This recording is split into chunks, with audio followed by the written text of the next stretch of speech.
Мен коллегамдын суроосуна сиз айтып кеттиңиз. Сынак коюу шарт эмес депчи. Баягы мондай бекитип коюлуп атат деген суроогочу. Ушул боюнча мен айтып коеюн. Коррупцияга каршы атайын мыйзам бар да, ошол жерде закон о противодействии коррупции дейт. Ошол жерде так жазылганда мамлекеттик органдардын ишмердүүлүгү ачык болуш керек, ачык айкын болуш керек.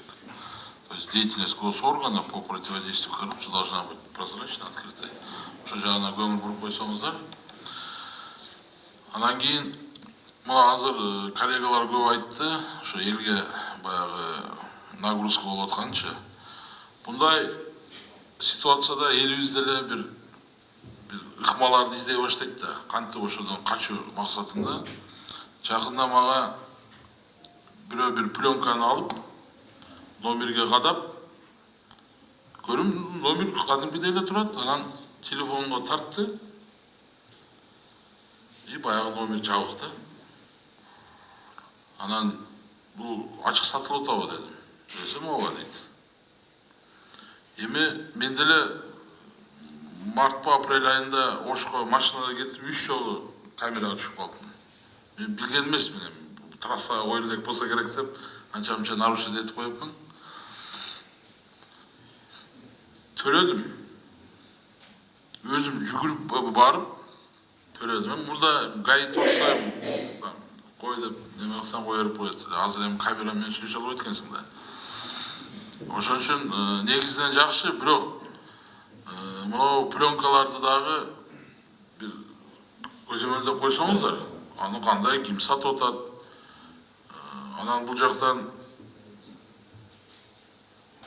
жолдо жүрүү эрежелерин бузуу менен күрөшөбүз деп атсаңыздар, ал жактан уже поддельный номерлер чыгып атса.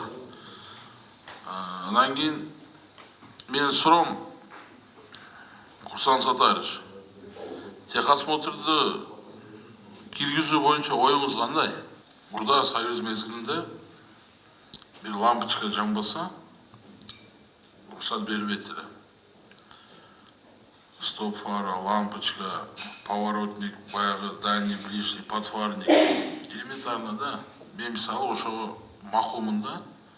Себеби исправный автотранспорт жолго чыккандан кийин ошол адамдын, ошол айдоочунун, ошол машинасына болгон мамилеси. И ошол намного вероятнее, что ДТП кылбайт да. Азыр биз техосмотрду отказ кылдык, доверенностьтерди жок кылдык, каалаган эшек жайлоо. Ошол ДТП, ошол правилаларды бузуу. Ошол бул деген адамдын ошол мыйзамга, ошол болгон ситуацияга мамилеси да. Тут жок техпаспорт, доверенность жок.